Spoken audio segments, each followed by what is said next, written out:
ఉన్న కృతజ్ఞత అంతా బయటికి తీయండి. Come on Lord, thank you for the good times, thank you for the bad times. నీవు ఎవరున్నా లేకపోయినా నేను నిత్యం నిన్ను ఆరాధిస్తానయ్యా. నీవు చేసిన కృపలు, నీవు చూపిన కృప ఎన్నడి రుణం తీర్చుకోలేమయ్యా. అందుకే కోటి కోటి వందనాలు అయ్యా అని పిలిచి వందనాలయ్యా అని పలుకుతామయ్యా. మేము వందనాలయ్యా. నేను చూడాలని, నీ ప్రేమలో ఉండాలని నేను ఆశించుచున్నా. మీరు పాడాలని. కమాన్.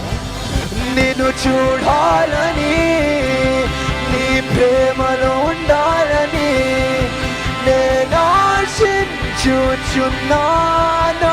మిగలిగా సుందరుడా, అతిశయుడా, మహోన్నతుడా,